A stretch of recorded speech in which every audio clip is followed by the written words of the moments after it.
fertile for giving birth.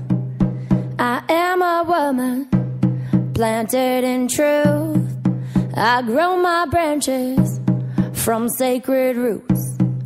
You are the form of who you want to be. So come untethered, your soul is free. We're here to heal, we're here to thrive. We are a dream who's come alive. We light a candle, our hearts awake. Illumination for God's sake. A revelation for God's sake. An evolution for God's sake. An inspiration for God's sake. For God's sake. For God's sake. For God's sake. For God's sake. For God's sake. For God's sake.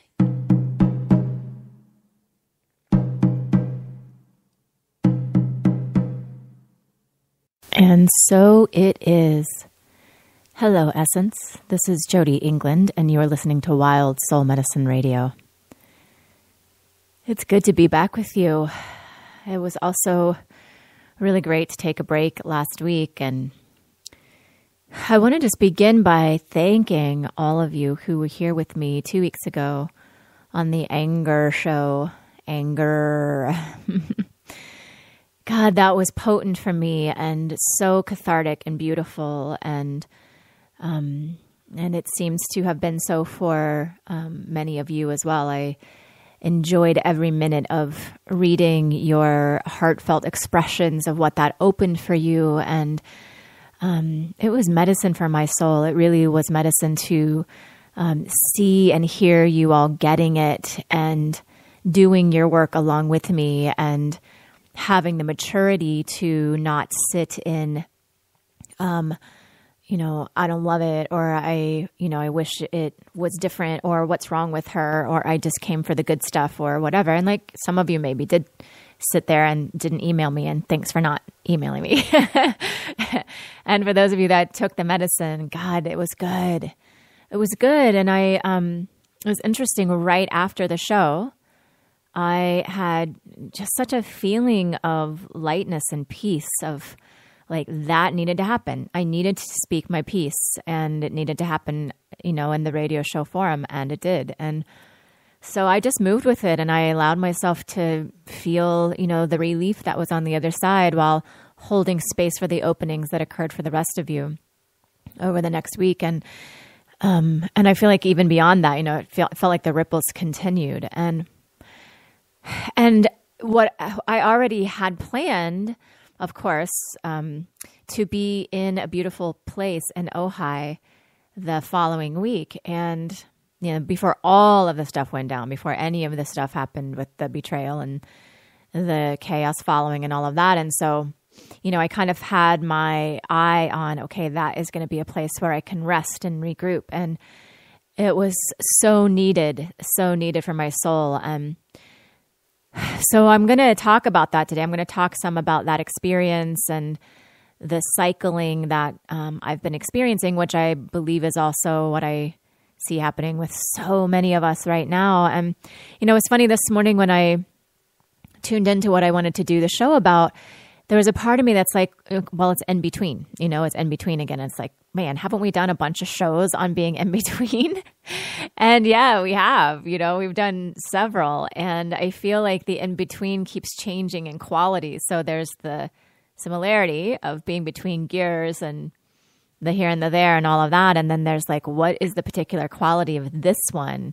And what are the lessons around it? And it's just this ever deepening spiral of the same pieces that we're getting new information around. So that's where we're going to be today, is speaking about really expanding our range. And so I think it's a different look at this idea of the cycling. So here's what I'm noticing is really, the downloads that we experienced in September, leading up to September, the new earth is here. The coding is available. It is unpackaging. The dynamics are unfurling in so many beautiful places and ways. And there are still these old 3D structures everywhere. You know, nothing has gone away in its physical form. And so there's still this, you know, masculine way of operating and, you know, the political system, right? This whole political race with all these masculine dudes saying the same shit they've been saying for, you know, eons, except for actually more hateful and more angry and more, you know, one note. And, you know, and the banking system and the insurance and the, you know, all of it's the same. And so what I've been noticing for me and my students and my colleagues is there's this like, so I see it as like a wave, you know, so if you know how energy moves, there are like troughs. So there's peaks and troughs. And if you imagine a really expanded one, like how we were operating where before the new harmonics came in, right? So there was a much higher high and then a much lower low, and there was a lot of space in between. So you could hang out in a dynamic for a while. You know, you could come to a place of aha and actually enjoy it for a bit. Or you could, you know, drop into anger and actually be angry for days and days and weeks. And then what's been happening is with the new harmonic, it's like that's getting compressed. And so now, in a way, the highs are even higher. Like we are actually accessing new realms of potentiality and new, God, what's the word for it? It's like literally new spin of our atoms and our molecules. Like those things are now happening and possible. And yet then there's this like low, you know, where there's actually something that's more violent or more angry or more drama than you've experienced ever or in a while, for sure. And because that wave is compressed, they're happening super fast, right? So it's high, low, low, high, low, low, you know? And it's a little crazy feeling, because our old way of navigating that would be, oh, I'm in a low. Let me work the energy of it. And then let me take the medicine and see where my self-responsibility lies and see if I can make my way back up, you know? And what I'm discovering is the speed with which the highs and lows are happening are almost beyond consciousness. And so trying to actually do that same old process actually sticks you, and it's kind of like sticking a record or sticking a digital record, right? Because it's this very quick digital sort of an experience or a vibration, and then you're trying to use your mind to be like, wait, wasn't I just angry a minute ago? But like now I had a wave of joy, and what's happening, right? And so it's like then the record starts skipping. It starts skipping, and it's super uncomfortable in our system. And so for me, I had been naming that experience as, you know, like, so for me, there's the up and down of it as well. I used to be very connected to the there, meaning the up, the out, the realms, the psychic dimensionality of all of it, and really struggle to be here in this body, in this incarnation, in this, you know, embodied form. And then I did a lot of work on that, and I arrived, you know, in a much bigger way in the embodied form, but I was still really connected to the up. So it was like, oh, here and there. You know, I've talked about that on the show. So the here and the there. And so I had that already going on. And then this speeding up of the waves was, God, it was loud. It was like deafening in my system.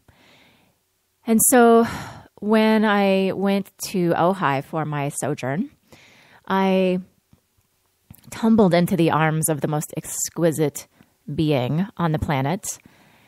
She will be joining us on the show in a few weeks, Amber Hartnell.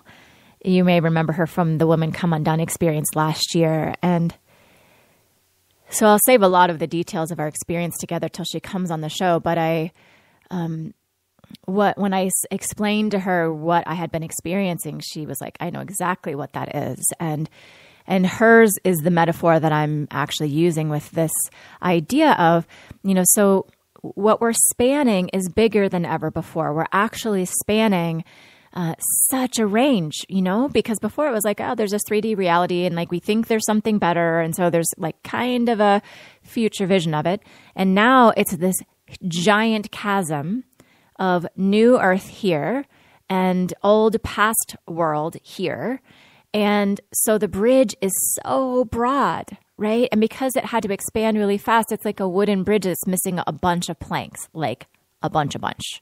And so there's all these holes in between it. So you're trying to vacillate between what the new is and like, oh my God, that was the most joy I've ever felt in my body just now. I did it, right? And then like crashing down to what the heck is that experience? That was so crappy, And so what we're trying to do is what we actually need to do is first begin to let go of the old notion of a here and a there, right? Because that notion actually makes the expanse even broader.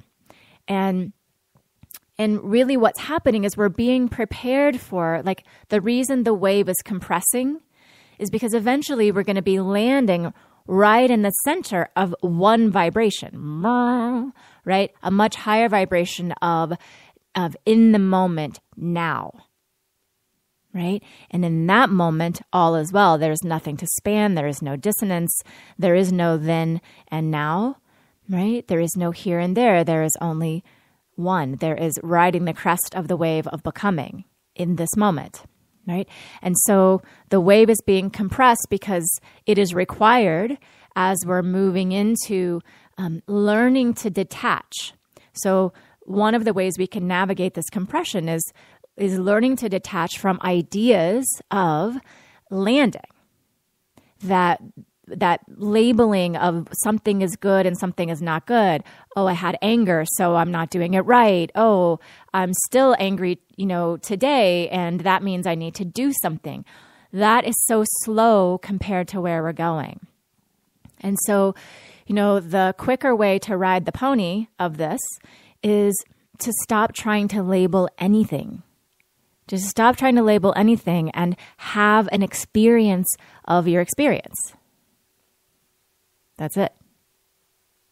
And so, when I woke up this morning, I had a splitting headache and I was so groggy. I didn't sleep much at all last night. And I was like, I don't want to do the radio show again, even though I canceled last week and I don't know what I'm talking about. And, there's a lot of stuff going on in my environment still around the 3D structures that I'm having to navigate and their obsolescence in the world. And yet my requirement to participate in them as I navigate the legalities of the shit that my business is being put through and my clients are being put through. And God, it's taxing on my system. It really, really is. And so it's feeling that. And then I, by sheer will, got myself to come up with what I would talk about and start to write the email. And by the time I was done with the email, the last line, you can kind of feel the energy shift even within the email. It began as it's hard and it's dense and here's what's happening. By the end, it was and I have a lot to share with you from my adventure. So let's join each other,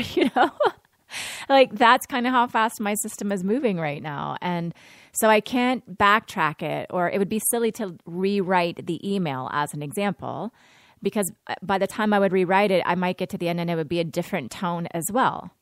And so what I'm noticing is we're being trained for what it is like to really live in the moment, to actually be infused by life, allowing the Tao, the source of all that is, to infuse us in every moment. So, what I'm discovering is it's even, I just keep questioning, is this making everything I've ever spoken about obsolete? And, in some ways, everything will be obsolete. And so, hey. And also, it's because even life as medicine, there's a slowness to that. I have to land somewhere and then I have to make sense of, is this happening? And is it the right thing? And do I need to do something else? And what is my lesson from it? We used to have the time and the luxury of searching for the clues and the metaphors in that way. And I feel that we're being called much more into just the experience without the analysis and the process around it, you know? And so that's where we find ourselves. And, you know, in between the vast expanse of how we had it and the compression into this higher vibration of oneness, you know, there's going to be this big vacillation. That's just how it is. And so my intention for our time together today is really to just share in the experience of, it's a wild ride, isn't it? It's a wild ride, and it's fascinating. It's fascinating. And, you know, I have noticed in myself a tendency to want to, you know, label or be like, wow, this is a lot more drama than I typically allow, or this is a lot more volatile than my experience has been in, you know, recent years, because I've really learned to sort of zen my emotional system. And so, you know, so the anger cleared after the show last week. And then, you know, I've raged, you know, 25 more times in between there, while also, you know, weeping with joy and oneness and, like every breath, love and devotion and awe and astonishment. You know, those things are all simultaneously happening as well. And so there was part of me that's like, am I losing it? Am I losing it? What is happening with me? And also, there's a way that it's very alive, isn't it? You know, it's very alive to feel the full range of your emotions. It's sort of the definition of it. It's the total definition of it. We have a one-note version of it when we aren't in human form. We get to be all bliss. And I actually am not of the ilk that believes that we come here to learn to be joy. I think we come here for the full-on experience of death and dying and grief and love and joy and expansion and beauty and ugly. You know, we come for all of that. Those contrasts certainly inform each other. They inform each other. And it's in the, you know, as we're being called into the oneness, we have to even let go more and more of this idea that love is where it's at, or that even oneness is where it's at, you know, because that requires us to hold a dichotomy of like oneness, not oneness, you know? And so it's, we're going to be pulled there regardless. And, you know, we can sort of go kicking and screaming, or we can get really good at letting go. Get really, really good at letting go. And I mean, letting go of anything in a moment that's causing you discomfort. So if you're having a story that your anger is dangerous or painful or ought to be over, what if you lose the story and just feel the anger? You know, like that's a shortcut to really doing what's being asked of you. And, you know, in Ojai, I had this beautiful, so much beauty. So much beauty. So I'll share this whole story because it's really, it was such a vision quest for me. So the entire trip was a very out of the box experience for me in a lot of ways. One, I splurged on a gorgeous property that was in the highest part of the Ojai Mountains, and the mountains were so close it felt like you could just touch them. So we were nestled in the gorgeousness. And this beautiful property, the 20 acres of avocado trees and orange trees and every kind of growing abundant thing you can imagine, and flowing fountain out in front, and the most luxurious art and beauty and bedding and French doors that opened out onto the pink mountain courtyard and flowing, water. Gorgeous. And some of you may have seen, I posted on my my Facebook a picture of Amber and I. We actually took this very invigorating hike further up into the mountains and swam in this mountain stream. So it's 4-year drought in California. And this happens to be a place that has a flowing, mountain spring. And so it was gorgeous and ice cold and Amber bravely did the whole plunge, and I just did up to my knees because it was cold. But it was just that kind of an experience, like our own Garden of Eden. And so we were there 3 days, and the most nourishing food and mind and consciousness expanding explorations. And I was met there at a level beyond anything I've ever experienced. And actually the words being met are diminishing of the experience itself, right? So it was a total experience of what I'm explaining here of the one, and the experience of myself as a facet of a prism of all that is, and a particular homecoming. Amber and I are definitely two peas of the same pod, and it was, my soul needed it. I wept and wept, and it was just, I just told her, I've been waiting for you. I've been waiting for you, and I have been waiting my entire life for that experience. It was that beautiful, and probably a beautiful frame of the perfection of the experience was near the end of one of our days together, and we were lounging in this expansive bed with these fluffs of gorgeous pillows and covers, and the French door is opening to the pink moment of the Ojai Mountains, right? So Amber's face being lit up by the beautiful pink light and the fountain in the background, and and her reciting these spontaneous words of poetry. She's a beautiful poet. I'm sure she'll share some words when she's on the show. But reciting poetry for me, about me, and me just weeping with the utmost gratitude and love and oneness I've ever experienced. It was the truest thing. It was the truest thing I've ever been part of.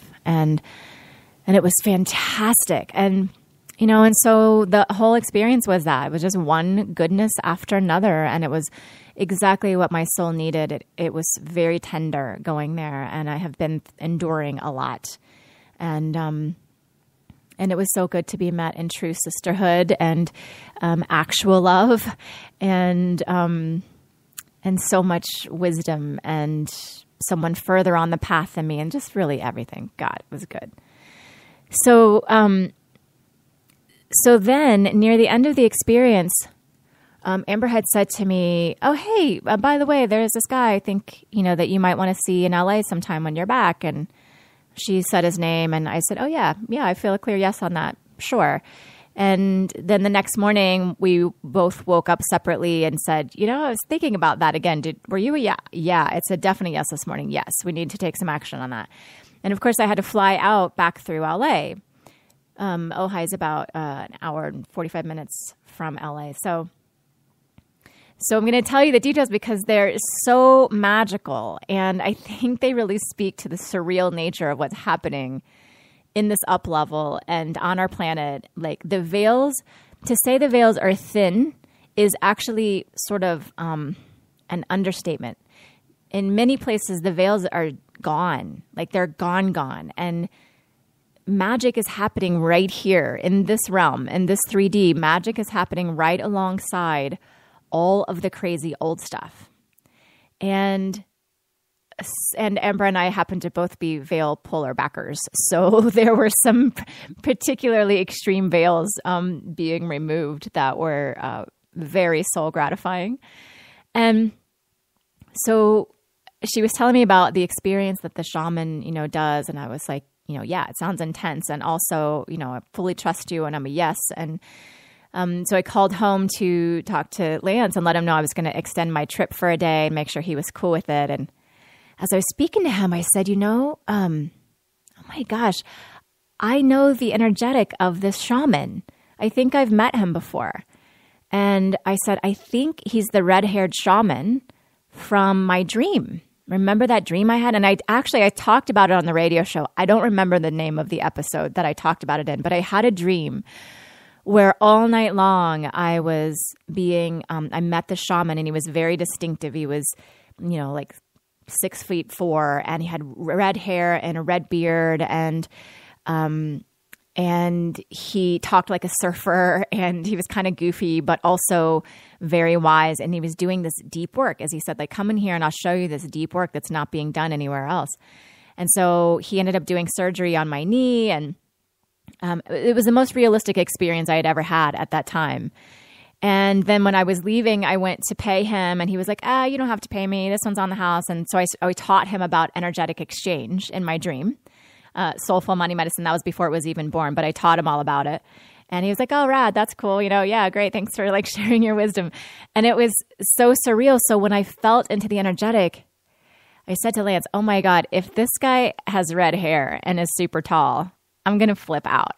Right. And so we were just kind of joking about it. So then Amber comes out later, and I said, by the way, what does he look like? And she said, oh, he's really unusual. He's like, well over 6 feet tall. He's a super big guy. He's got long hair and a beard, kind of reddish. I said, does he talk like a surfer? She goes, yeah, he totally talks like a surfer. He calls all of his friends Bruce. And I was like, oh my God, this is the guy. This is the guy. So all signs pointing to yes, And so, of course, she's like, but I don't know. He's really busy, and I don't know if he could get you in, but let's just, text him and see. So we text him. Of course, he's totally busy all week, except for Tuesday, the one night that I can do it. Yeah, come on over. Fantastic.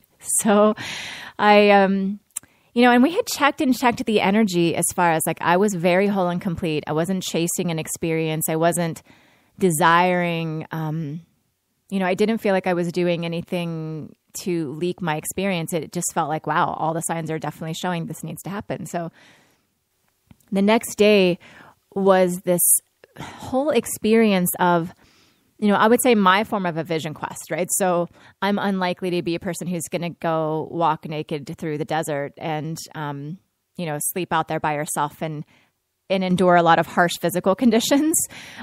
This is not how I'm made or what I'm into.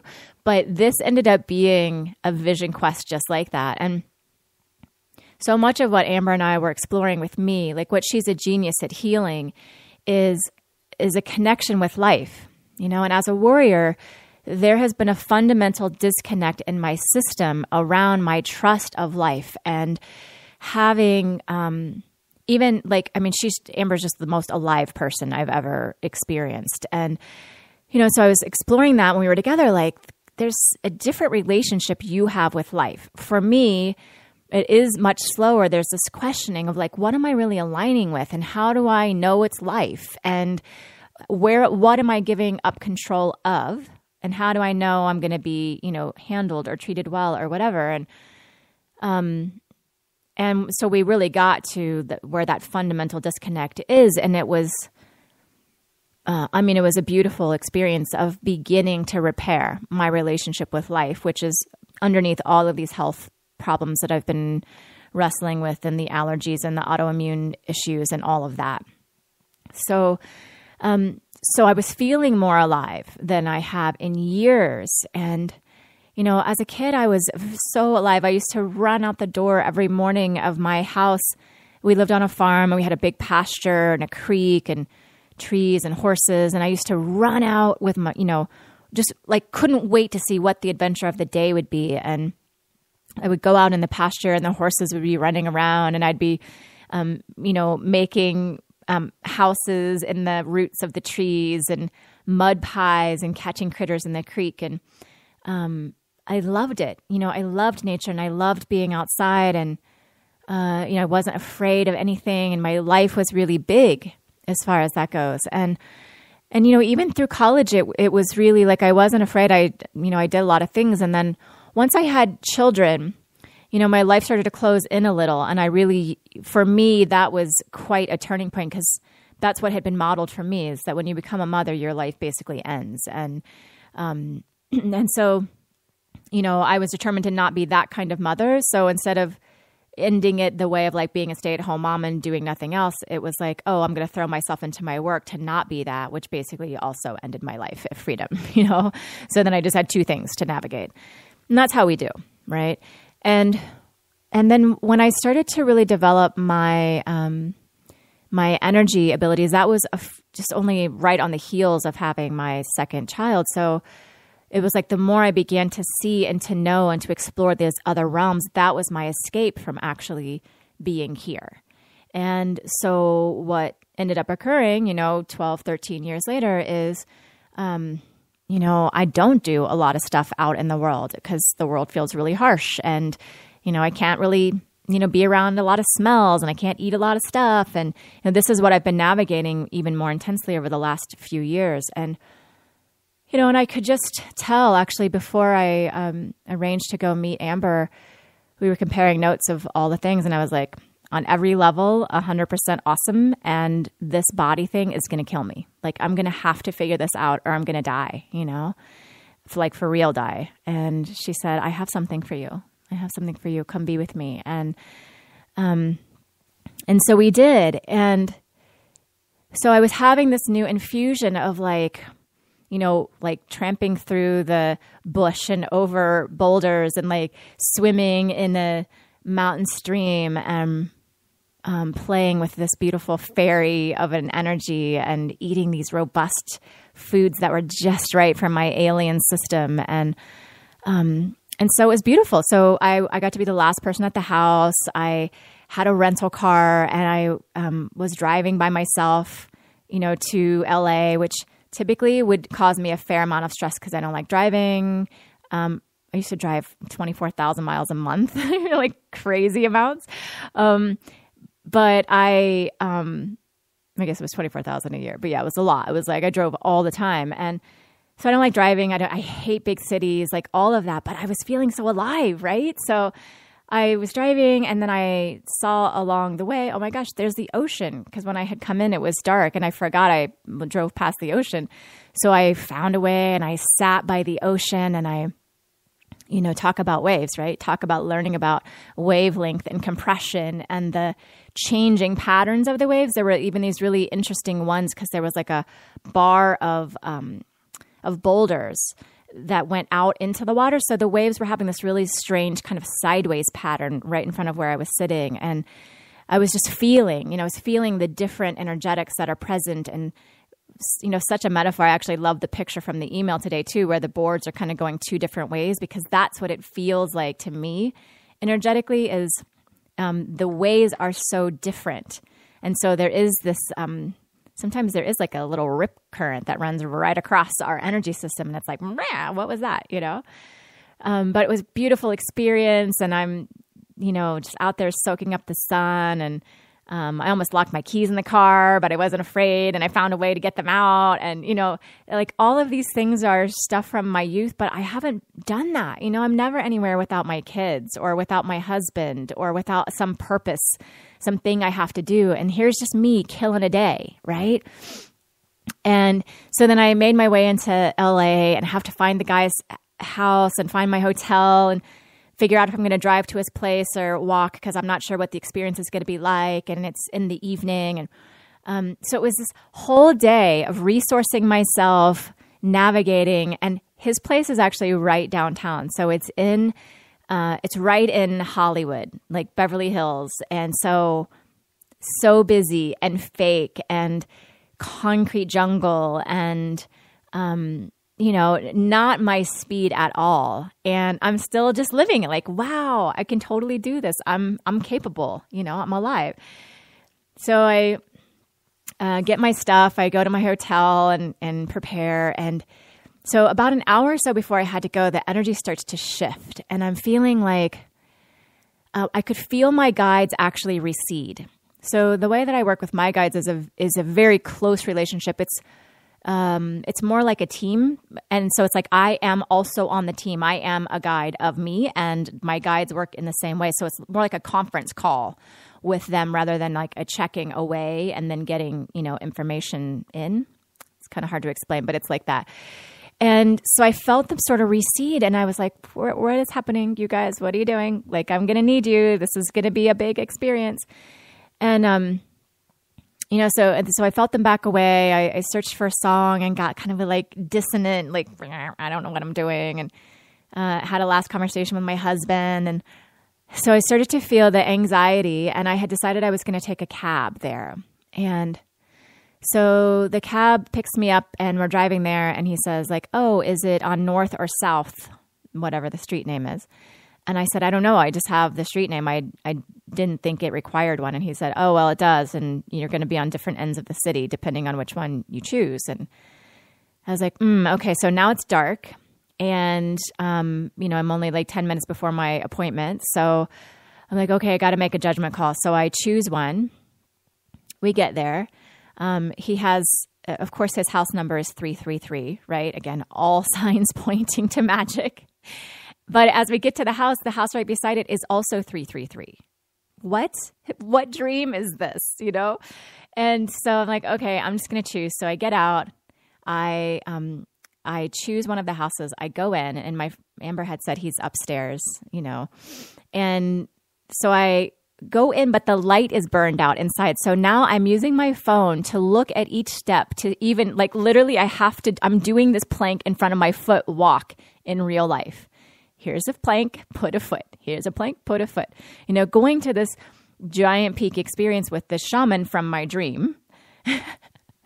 So I get to the top, and I choose a door, and I knock on it. Nothing. And so I'm still listening and wide-eyed wondering, and also so nervous, and also thinking, what the fuck am I doing here? What am I doing here? I should be home. And also, this might be the craziest thing I've ever done. I'm a mother from the Midwest. What? And so I text him, and no answer.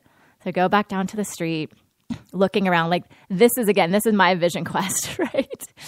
Because if it weren't for all the signs, if it wasn't that I had dreamed him, if it wasn't that Amber knew him, if it wasn't that, every synchronicity along the way was pointing to yes, I would have just left. I totally would have left, but I was following the signs.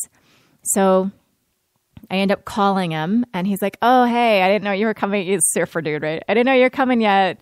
I'm just getting out of the shower. I'll be there in a couple minutes. So I go back up, and I'm sitting in the dark outside his apartment door, wondering what the heck is happening. So he comes, and he's the dude from my dream. I mean, he is the dude. So surreal. How is this even possible, right? And so we end up having the experience. And for everyone else that I've ever heard of or spoken to about this experience, it is the most exquisite, astonishing, beautiful, mysteries revealed, veils pulled back sort of experience. And for me, it was the most disappointing, difficult, physically grueling experience of being stuck in between. And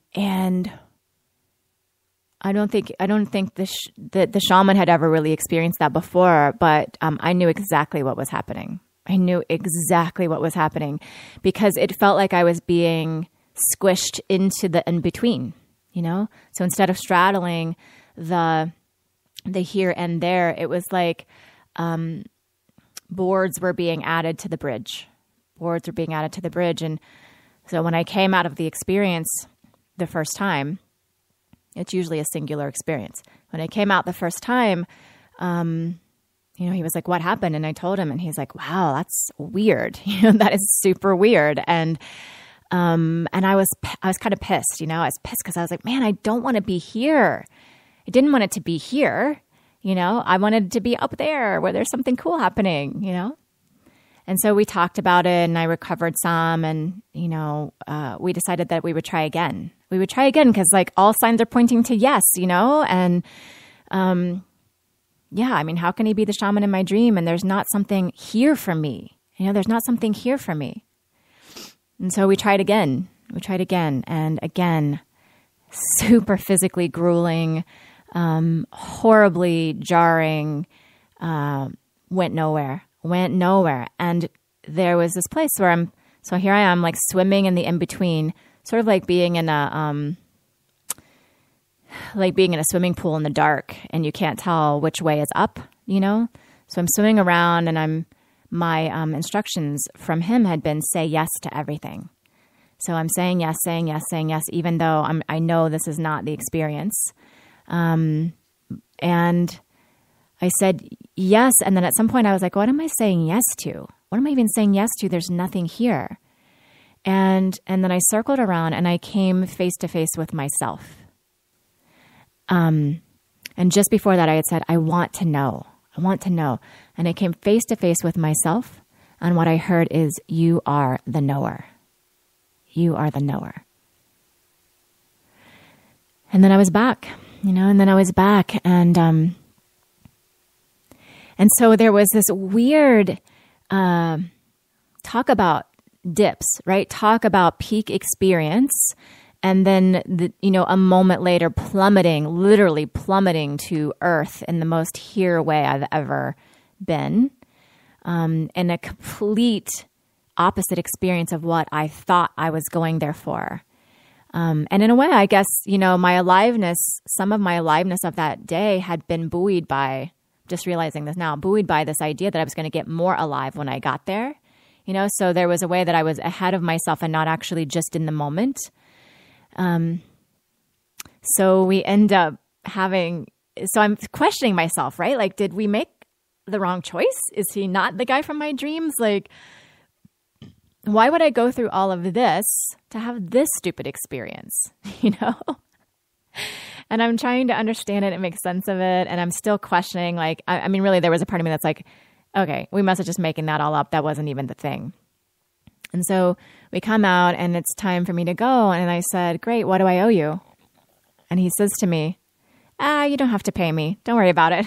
This one's on the house.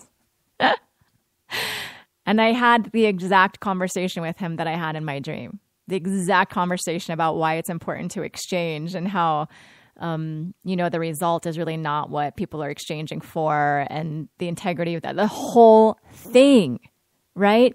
Talk about surreal. It was like echoing within echoing within echoing.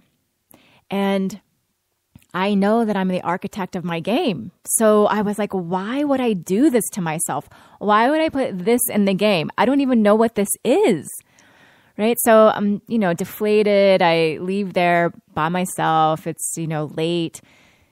And I'm like, okay, I'm just going to walk. I'm going to walk back to my hotel because I need to process and see what to do from here. And I'm still in like physical agony. And as I'm walking, it's like the epitome of the 3D here-ness, right? Like every doorway, a homeless person covered up in bags and, dirt and grime and lights and craziness, right? And I get back, and I even was in a cheesy hotel. The restaurant, it was called Swingers, right? I guess it's a famous LA restaurant, but so cheesy. And like if you could paint a sign of what's wrong with the world, this would be it, I have this like chartreuse yellow door, in my room. And couldn't have been more opposite. So here I'd had this abundant, feminine, soft way of opening in the Garden of Eden, and then the masculine 3D structure of like force and peak experience and trying to get somewhere, and so I'd love to say I got home and I had like the beautiful awareness of like, oh my God, this is what it was. But no, it was painful. It was painful. And I didn't sleep all night, and I, called some people and asked their advice and processed it and sat with it. And, and ultimately, what I've settled into is, this is what we're all being called into. This is what we're being called into is life for its own sake, right? With you as the knower, with you as the be all, end all. The reason I had the dream was so that I would go have that experience, so that I could give my power away, so I could seek something, so that I could meet myself and know that I am the knower. you know? Like I already know that. And also I needed that experience. So with Amber, I really let go of all the ways that I had known myself so that I could merge into oneness, true, actual oneness on every single level. And then that ended up kind of solidifying into these sweet discernments between we are one and also we are fractals of the same gem, and each fractal is important in its distinction. And then this experience of getting squished back down into my oneness, my individuality. Yeah, it was so impactful, and really an example of how we're being called to expand our range. So we're not giving anything up. And that's what was so disappointing for me when I didn't go somewhere, because I still really wanted to let go of being here, you know, or I wanted to go there to somehow make it easier to be here. But actually, what I did was put a bunch of planks in my bridge. So I've never felt more here than I feel now. I've never been more embodied, more human, more present.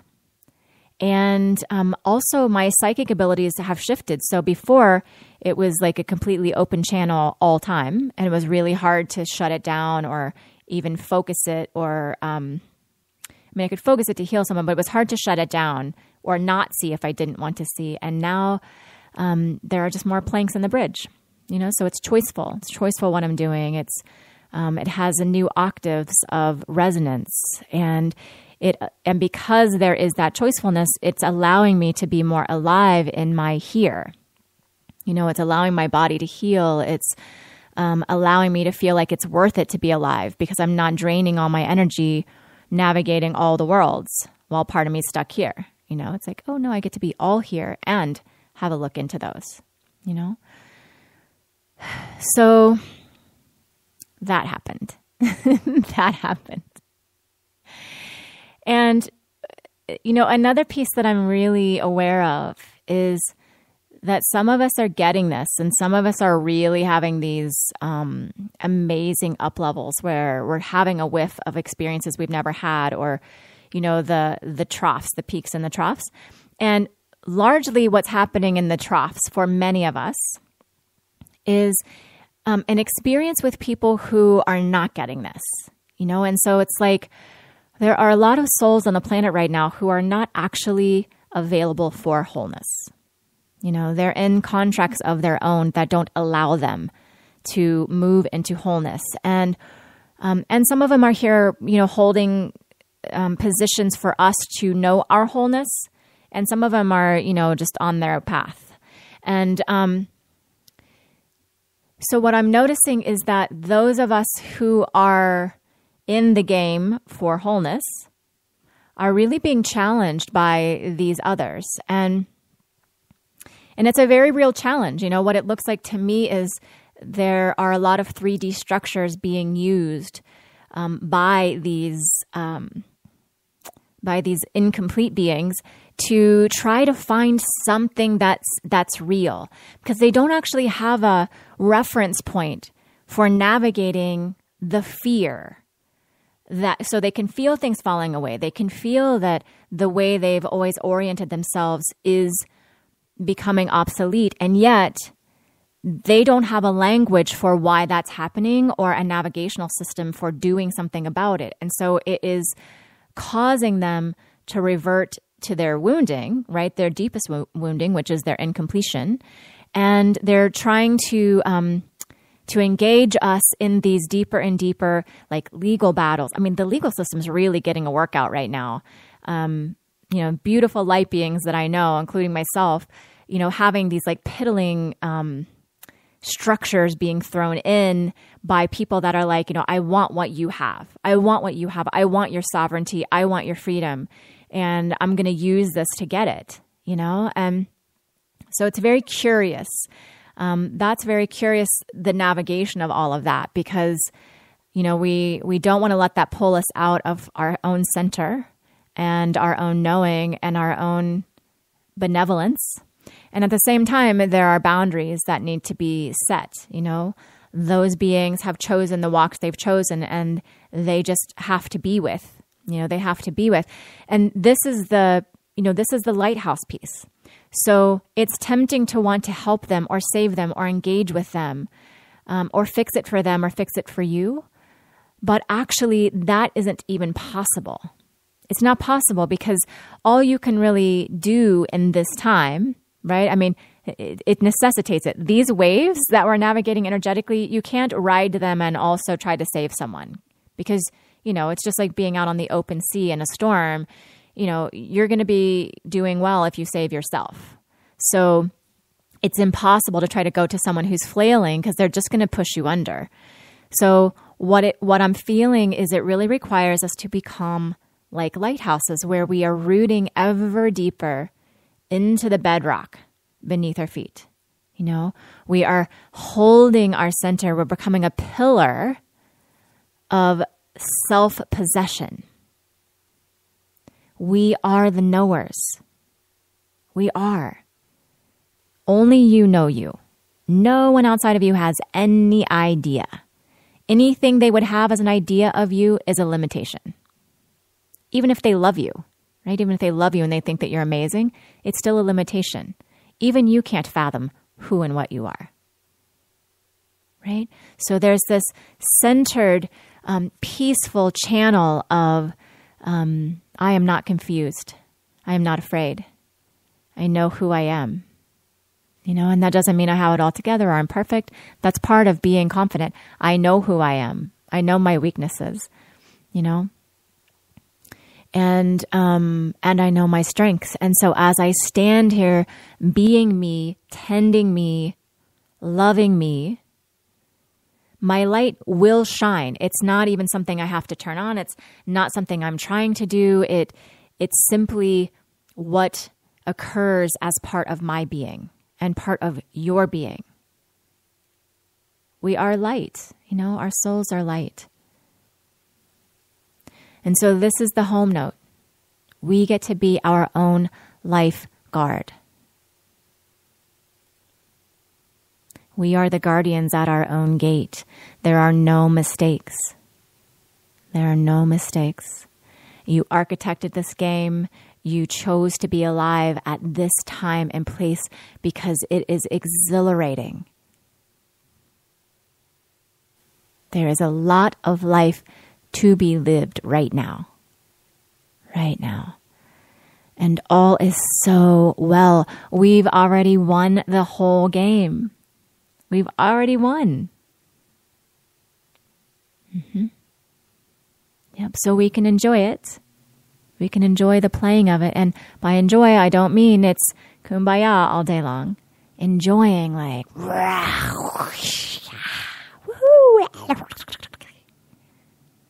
the whole thing.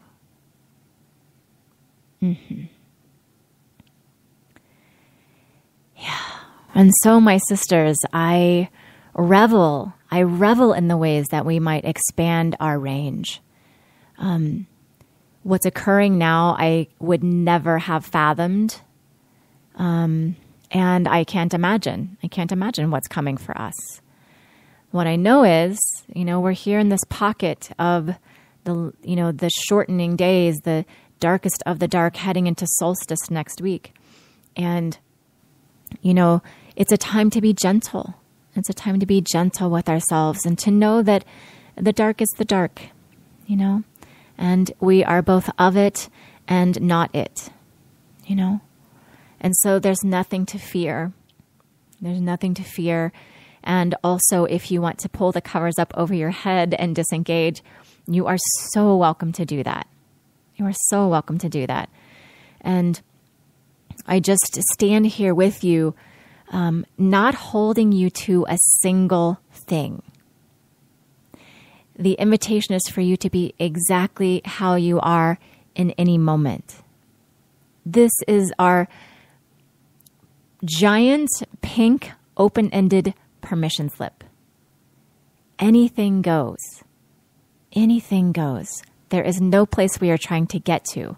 We're just riding the roller coaster right now, and there's no way to worry about what your hair looks like, or if you have tears coming out of your eyes, or if you're exclaiming with glee, as the air rushes into your lungs, right? And some of us are going to throw our hands up and ride the pony. And some of us are going to hang on and grab our sister next to us. And whatever way you choose to ride it is completely welcome here. That is why we stand together.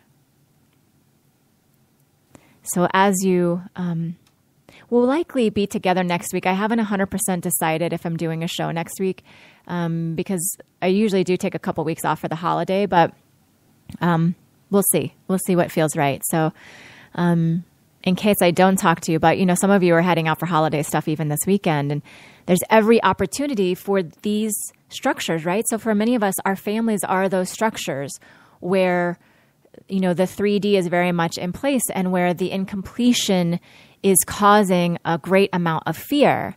And so what that can look like is a lot of projection toward those who are heading toward wholeness. And I know that's happening with my family. This is the first, Christmas that we haven't been in relationship. And it's fascinating to watch how when I separated from my family, I left them with the invitation that I'm choosing to go out of relationship with you until at least next year. And if you desire to come to me in love, I am 100% open to love at all times. So, if that's the case, you know where I'm at, right? Well, it's fascinating because, of course, I haven't heard anything from anyone, but it was my daughter's birthday right after Thanksgiving, and she received a birthday card from my mother. And in the card, my mom had written this, of course, it was all, Christian-y message about, we will always love you no matter what. And here's our name and address and phone number if you ever need anything, right? It was this, she couldn't even send the birthday card in love. It was full of fear and did you get the check we sent you? Because we didn't hear from you and we want to make sure your, parents are giving it to you. All of that stuff. And I was like, oh my goddess, it's, so there are those kind of engagements where it's like, okay, the reason we separated is because they do, crazy, fearful stuff like that. And, my daughter's in a position then of being like, oh my gosh, I don't even know how to respond to this. And what is wrong with these people? And so I was thinking well, am I going to tell them that actually they can't be in communication with us at all because they actually can't find their way to love? And, so I don't have the all-time answer to that. I really don't. What I'm choosing to do is navigate from my own center of, okay, this is what feels good to me right now. And so I'm not going to be engaging with my family over the holidays, that's for sure. And, also so I'm kind of vacillating. Sometimes I need more boundary and sometimes I need more, letting go of the boundary. The boundary ends up kind of sticking me in a place. So I'm really playing with being like bamboo, where there's this, so I'm a bamboo lighthouse, if you will, where I am really strong and sturdy in my center. And also I'm willing to flex where it needs to flex, but not in a way that's going to hurt me or allow harm to come to those that I love. That's very clear. So, as you're venturing out, as you're thinking about spending time with the people who raised you or are biologically connected to you, this is your permission slip. You don't have to do anything you don't want to do. You surrendering, you giving something you don't wish to give will not make them any more whole. And it won't make you any more whole, right? So, there are many places on the spectrum that could go, whether it's not going at all or not engaging in certain conversations or, creating something completely alternative for yourself or going and shining your light and transmuting whatever negativity is there. I mean, there's a lot of ways, but I'd love for us to be a support for each other as we, continue the conversation in the tribe. If you're not in there, it's wildsoultribe.com. And let's just be together. Let's be together exactly as we are. Those souls committed to wholeness, riding the crest of the wave of becoming as we truly, truly live. Until next time, sisters, so much love to you. Bye for now. We light a candle, our hearts awake. Illumination, for God's sake. A revelation, for God's sake. An inspiration, for God's sake. Illumination, for God's sake. For God's sake. For God's sake. For God's sake.